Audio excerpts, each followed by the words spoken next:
mag-secret file ay ilike mo muna ang video na to at mag-subscribe na sa aming YouTube channel. Don't forget to click the notification bell para hindi ka nahuhuli sa latest episode ng DJ Rocky's Secret Files.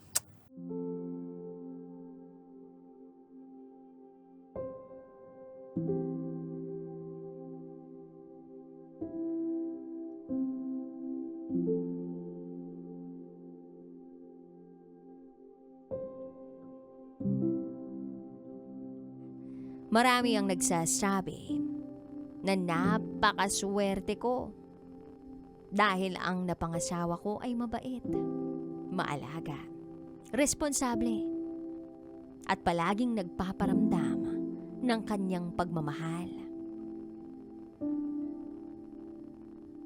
Pero may ugali siya na hindi naman nakikita ng iba. At ito yung ugali na matagal ko nang ipinagdarasal, na sana'y mawala na. Kapag kasi nagagalit siya, para siyang pumipitik.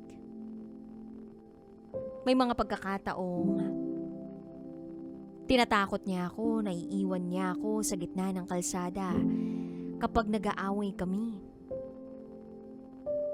Ang maganda lang ay marunong siyang umamin kapag may mali siya. Pagkatapos noon, nahihingi siya ng tawad. At nakikita ko naman na nagsusumikap siya na magbago. Sa loob ng ilang taon, wala naman siyang ginawa sa akin na ikinabahala ko, kaya naniwala ako na handa na kaming bumuo ng pamilya. Pagkatapos naming ikasal, tinupad namin ang matagal na naming pangarap na magbakasyon. Magbakasyon sa Subic lang naman. Isang gabi, napadpad kami sa lugar na kung tawagin nila ay Red Light District. At dahil pareho kaming masayahin at mahilig magbiruan, pabiro kong sinabi sa asawa ko na ihahanap ko siya ng babae roon. Akala ko tatawa lang siya. Pero nagulat ako sa isinagot ng asawa ko. Okay daw. Gusto niya yun. At seryoso siya ron. Doon biglang nagbago ang pakiramdam ko. Tinanong ko siya kung seryoso ba siya. At seryosong niyang sinabi sa akin, oo. Hindi siya ngumingiti. Nakatitig lang sa akin. Kaya sinabi ko sa kanya na nagbibiro lang naman ako at hindi ako komportable sa ganun. Sinubukan kong ipaliwanag na kung mangyayari man yun, gusto ko patas kami. Pero agad tinutulan ng asawa ko yung idea na yun. At doon na nagsimula ang pagtatalo namin. Pagbalik namin sa hotel, sinabihan niya akong bastos. Sinabihan niya akong immature. At ang talagang hindi ko matanggap na sinabi niya sa akin ay nagkamali daw siya na pinakasalan niya ako. Maya-maya habang nakahiga siya sa kama, kumaway siya sa akin na parang pinaalis ako dahil abala siya sa cellphone niya. Napikon ako, nilapitan ko siya. Hinawakan ko ang dibdib niya.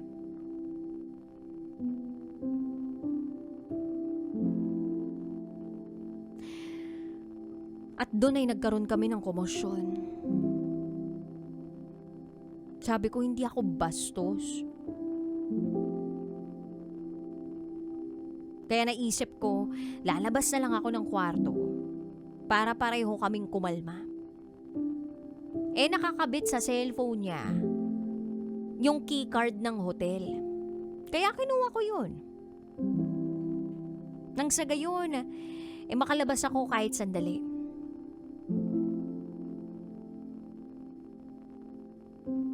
At hindi ko inaasahan na doon magbabago ang lahat. Bigla niyang inagaw ang cellphone sa kamay ko.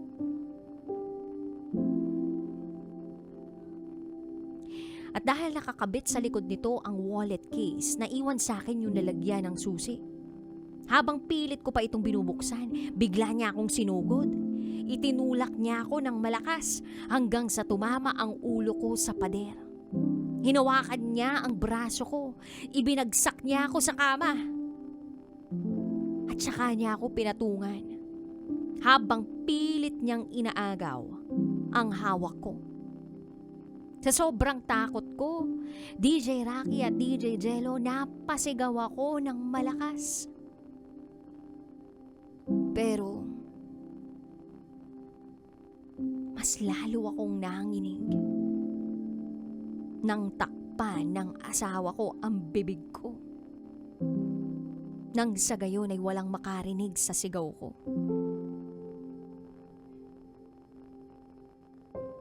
Sa mga sandaling yun, pakiramdam ko, hindi ko nakasama yung lalaking minahal at pinili kong pakasalan. Parang ibang tao na ang nasa harapan ko. At iniisip ko na baka bukas, wala na ako sa mundong ito. Sa mga sandaling yun, pakiramdam ko, hindi ko nakasama ang lalaking minahal at pinakasalan ko. Pakiramdam ko, ibang tao na ang nasa harapan ko. Iniisip ko baka bukas wala na ako sa mundong to.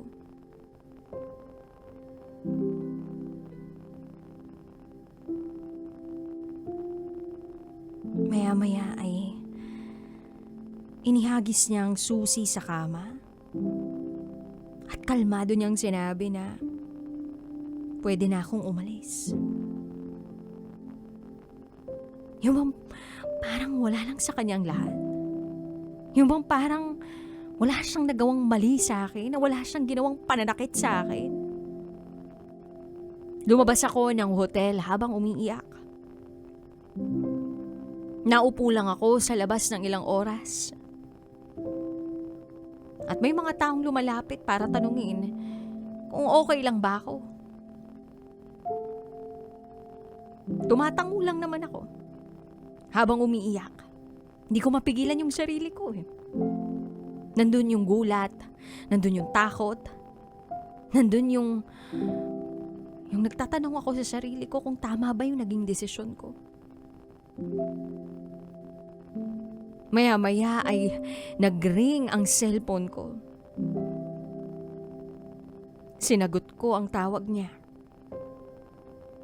Sabi ng asawa ko, bumalik na raw ako sa kwarto para makapagpahinga.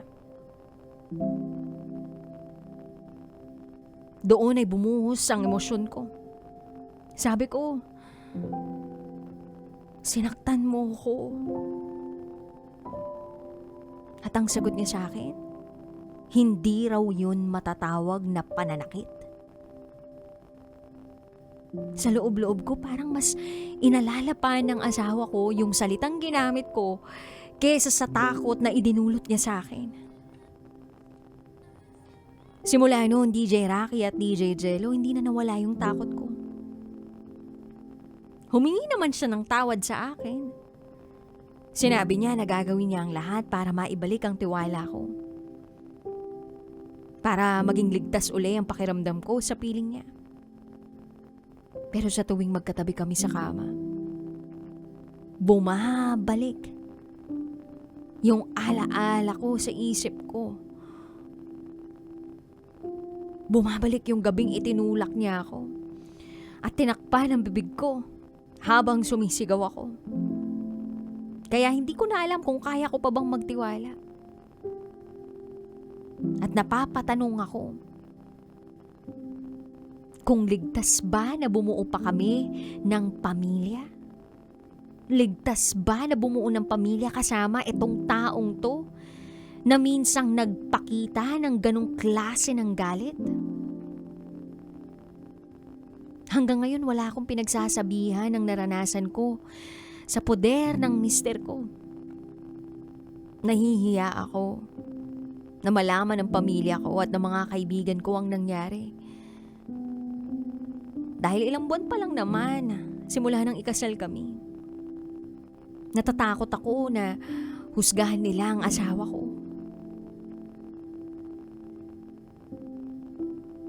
Na baka mali naman ako.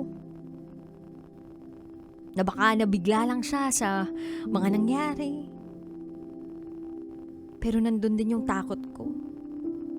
Na baka isang araw, maulit-uli ang nangyari. DJ Rocky at DJ Jello, aaminin ko, mahal ko pa rin ang asawa ko. Pero hindi ko lang siguro maiwasan na mag-isip na paano kung yung isang gabing yun pala ang pagpapakita niya ng totoong pagkatao niya. At paano kung bahalang araw magkaroon kami ng anak at hindi lang ako ang makaranas ng galit na iyon, kundi pati yung magiging anak namin. Hanggang ngayon hindi ko pa rin alam kung hahawakan ko pa rin ba ang sinumpaan namin? Ipaglalaban ko pa ba ang kasal namin? O baka oras na para pansinin ko na at gawan ko na ng aksyon yung babalang matagal nang nasa harap ko. Gulong-gulo ako, sana matulungan niyo po ako. Hanggang dito na lang po, DJ Rocky at DJ Jello. Muli, ako si Erica. At ito, ang aking secret 5.